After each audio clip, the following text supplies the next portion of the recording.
Welcome back to Real Estate Today. I'm Elliot Koolik, and we're back with Greg Manning of Manning Home Inspection.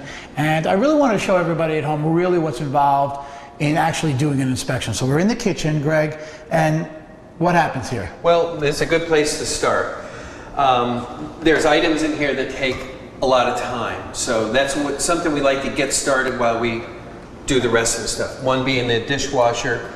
We have to get the dishwasher going and started. Another thing is the washing machine and the dryer. Get them going, get them started while we do the rest.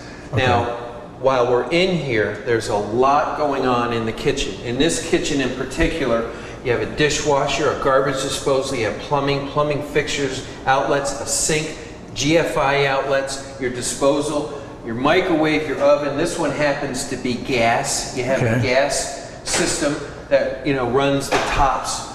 All your cabinetry, everything that works with that. Then you move into your refrigerator. In the refrigerator you have an ice maker. You have seals on the actual doors that have to be sealed properly. You have moving parts in your refrigerator and everything that works with that. So what we're going to do is basically go and test all those items and everything while we're here. Now that we're done with the kitchen, Greg, we're in the main body of the house, and in this area, what are you usually looking for? I mean, like here's a perfect example. I see a settlement crack in the tile. I can't tell you how many times I see this in garages as well, and a lot of times buyers seem to make a huge deal about it. Because look, if I was a buyer and I'm buying a new house, or new to me at least, and I see this crack going through the floor, I would be concerned. And to my knowledge, isn't there some kind of rule of thumb as far as, they use like a dime or something, the crack is wide enough? Can you kind of explain? Yeah, there is. And this is funny that you brought this up, because actually the real estate contract discludes cracked tiles. But that doesn't necessarily mean as an inspector can come in and say, well, it's okay just because it's not in the contract. First you look at the crack and where it is and how far it carries through. You mentioned, is there a rule of thumb? Yes, if this thing carries to the outside, if it still is in the inside, if you have a crack that is 1/8 of an inch wide or has a deflection, it's tipping off to you that there's something wrong with the structure. There's a problem that needs to be further investigated. Why does this happen, typically? Well, if you think about it, concrete and steel has nowhere to go. It has no expansion properties. That's the simple answer. Right. It cracks. It expands. So this is normal. This is a settlement crack situation.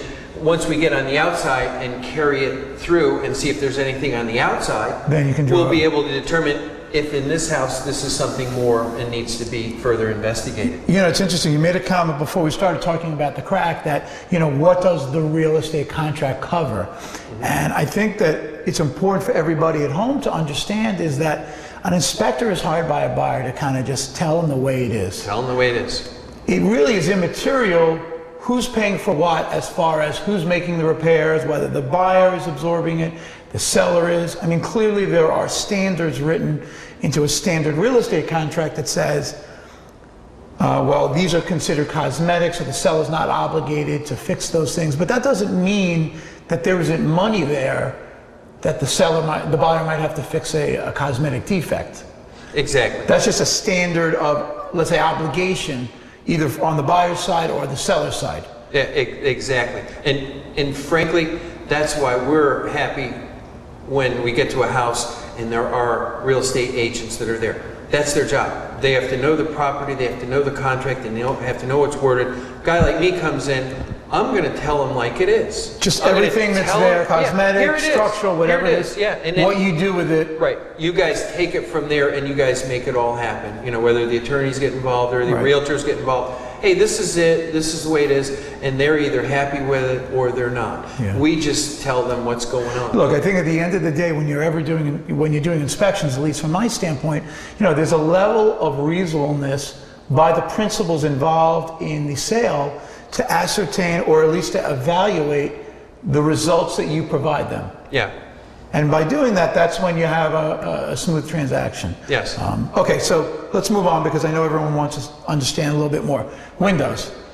Yeah, as far as the general part of an open house mall, as you can see, there's several things that are involved in the main body of the house. You have interior walls, you have exterior walls that are on the outside of the house, areas that could cause red flags, water intrusion. Anywhere there's a window, there's going to be water intrusion. You notice, you look at these windows, you see the screens aren't on there. Right. Well, you know, we don't know where they are, so you write up, you make a note, and Okay. you check every outlet, you make sure it is wired properly. Now, we have all these little fancy devices and everything, but this actual device will tell us if an outlet is wired properly, Okay. if the hot, the ground, and the neutral are wired in the right way. Okay. If it's not, it will let us know that it isn't. Now, you commented about water intrusion. Yes. Probably the word that has 4 letters, that is probably the worst word that I keep hearing over the last 3 or 4 years is what word?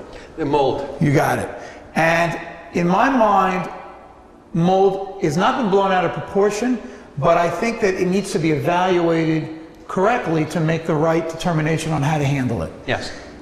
Talk to everybody about, briefly, water from a sprinkler outside or running down, there's a crack and it goes into the wall.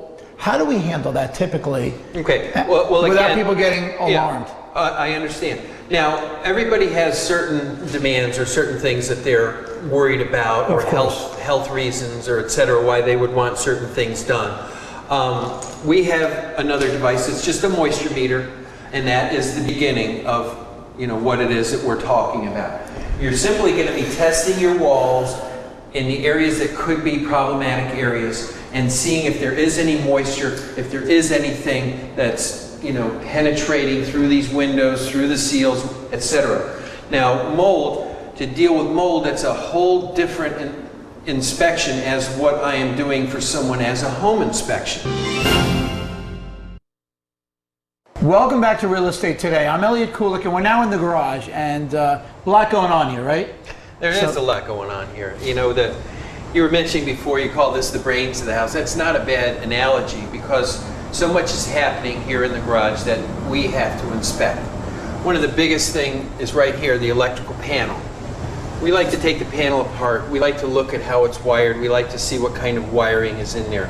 We like to count these up. We like to see what type of breakers that it has, what kind of panel it is, how many amps it is. We need to really analyze a lot of things electrically, because so much of the electrical system is behind the walls. Right. Now, This gives us an idea. question. Yeah. All houses have to be built to code. Yes. What are the odds of an electrical panel not being done properly if it's supposed to be inspected before they get a certificate of occupancy? Well, it's an Fair question? another fair question. Is another excellent point. Again, codes change through the years. So this state is not a code inspection for each home that's done. It's basically wired and done the year that it was built, according to those codes. Chances are good that what they did at the time was done properly. Okay. We are looking for defects and problems that they could have within the electrical system itself. Now, do you make recommendations as to should they upgrade it if there was a significant change in the code from, let's say this house was built in '98, now we're 8 years later, would you say, you know what, the way they did it 8 years ago was fine, and it can go forward that way, but you should do A, B, and C? Yes, excellent point, because you know there are certain panels that we know that they've had problems with, and we tell people that. You know, a real radical example would be a system that had the old fused disconnects, where there's fuses instead of the electrical breakers. Okay. So we'll say to them, hey, you have an antiquated electrical system. We recommend that you look into hiring a licensed electrician and have him give you his recommendations as to upgrading your system. I think that's an important point for everybody at home, because